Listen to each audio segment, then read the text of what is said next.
Portanto, a 68 era uma radicalidade das reivindicações igualitárias e libertárias, radicadas da denúncia da exploração capitalista, e que, incorporando, denunciava todas as modalidades de organização da vida social, atravessada por formas abertas ou discretas de poder, de sujeição, de discriminação, de exclusão, não apenas um simples visto de basta.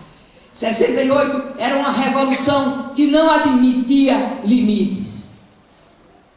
Bom, agora falar de 68 é não fazer aquilo que muitos fazem, que acham que tudo começou quando começaram as lutas que nós participamos, ou que nós fizemos, etc. E não ver o passado, o histórico, que nos traz, sim, lições de aprendizado. E aí eu volto, até porque gostaria de colocar que eu me identifiquei com as lutas estudantis aos 14 anos de idade. Hoje eu tenho 64. Também estou tendo aniversário. 50 anos de militância. Eu me identifiquei com a então Garanhuns, aliás, União de Estudantes de Garanhuns. Quando eu falei isso para Elza, eu disse, e tinha lá em Garanhuns? Eu disse, tinha. Evidentemente que não era tão revolucionária, mas ao mesmo tempo ela não poderia deixar de ser agressiva e de ser uma luta transformadora, porque ela era ligada diretamente à UBS, que já era uma entidade que marcava a época, que já tinha participado de várias lutas, inclusive contra o petróleo é nosso, lutas de 60 e etc. Então, era também uma associação aguerrida. E foi por isso que no ano de 1962, quando eu entrei na Escola de Serviço Social, eu não tinha nenhuma dúvida de que era aquela escola que eu deveria entrar. Apesar da minha família querer que eu fizesse direito, e eu achar também que deveria fazer, porque meu amor, desculpa, transformei isso em Elza, mas isso foi não. Meu avô, que também era um avô,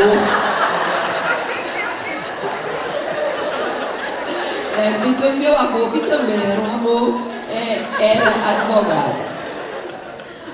Mas, mesmo contradizendo essa vontade, eu fui estudar serviço social e não me arrependo. Quer dizer que entrei imediatamente no centro acadêmico e na Juventude Universitária Católica JUC. Eu quero dizer que na época a JUC, apesar de ser uma entidade católica, era uma entidade progressista. Era uma entidade que não colocava ainda o socialismo. Já que Marcelo já colocava uma sociedade justa, uma sociedade sem capitalismo. Não sabia bem ainda qual eram os caminhos. E o centro acadêmico era avançado, era considerado em Pernambuco um dos centros acadêmicos mais avançados. Era o centro acadêmico que 80% da sua militância, não só das pessoas que faziam o centro acadêmico como representação de estudantes, onde 85% eram pessoas consideradas progressistas, esquerdistas, subversivas na época, etc. Então eu participei de diversas atividades, fui da diretoria do centro acadêmico, participei da greve de 1/3, que foi uma greve estudantil que mobilizou também o Brasil inteiro, de norte a sul, unificando o movimento estudantil em torno da luta por 1/3 na participação dos órgãos colegiados. E essa luta ainda permanece muito tempo, né? O país vivia uma efervescência política. A luta pela terra, a chamada reforma agrária, que segundo Francisco Julião dizia, na lei ou na marra, era uma bandeira de luta. E os operários também lutavam por melhores condições nas fábricas. Eu estava no 2º ano da faculdade quando o Brasil foi sacudido pelo golpe militar de 64. No dia seguinte ao golpe, a Escola de Serviço Social estava tomada pelos estudantes e pelas lideranças dirigidas pela fração da UNE em Pernambuco. Isso porque a UEE, a União dos Estudantes de Pernambuco, estava nesse momento na direita. Eles tinham vencido a eleição. Era Marcos Maciel o presidente. Não podia dar outra.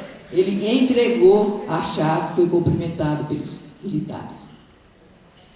Bom, mas nós que não aceitávamos isso, que éramos oposição a esta UEE, e pela fração da UNE, que continuava na luta ferrenha contra o imperialismo, inclusive com a música, a Jucimar, você não vai cantar as músicas, essa eu vou, que é assim,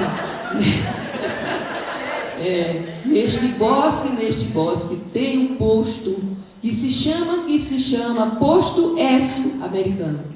Dentro dele mora um gringo, o presidente da Aliança pro Progresso. A Aliança pro Progresso era uma entidade que existia naquela época para pegar toda a América Latina.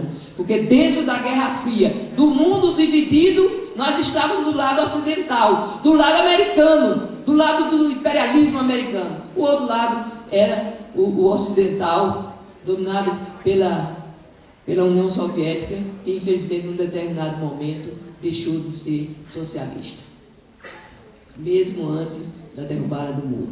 Isso, pelo menos, é o que eu e muitos companheiros consideramos. Bom, pois bem, nós ficamos com medo da ditadura que estava na rua instalada? Não! Nós e todos os estudantes que estavam reunidos saímos às ruas para panfletar contra o golpe e pela organização para derrubar os... Eu rio porque realmente para derrubar os militares. Como, eu não sei, mas era essa a nossa luta.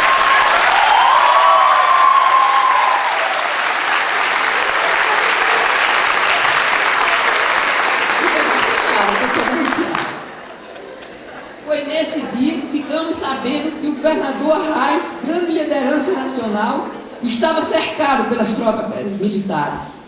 Os militares propuseram a Arraes sair no jatinho pelo fundo do Palácio das Princesas, onde é o palácio do governo estadual. Arraes, na época, levantou que foi eleito e que entrou pela porta da frente. E que só sairia pela porta da frente. Saiu preso, ficou preso durante muito tempo, mas ele causava tanto vexame, tanta pressão popular, tanto no Brasil como no exterior, que ele terminou indo ser exilado. Quer dizer, os militares confundiram com o exilamento. Bom, retomamos então naquele dia a universidade. Estava organizando uma passeata de protesto contra o golpe. Nós fomos às ruas, não só fazer panfletagem, mas fomos para o Palácio das Princesas. É evidente que muito antes de chegarmos lá, a polícia estava lá. Mas nós não resistimos, nós íamos só lá lutar contra os militares, continuamos andando. Eles começaram a atirar. E aí um dos companheiros nossos gritou: é bala de festim. Neste momento, 12 companheiros caíram mortos pela ditadura militar, já no 1º de abril. Não tinham nem se instalado ainda, já estavam fazendo suas vítimas fatais. A passeada dissolveu-se, e aí o movimento deu esfriada, porque todas as entidades, a UNE foi queimada, a sede da UNE foi queimada, os centros acadêmicos acabaram, as UEEs foram fechadas, mas Marcelo entregou a chave. Outros tiveram que fugir para não entregar a chave.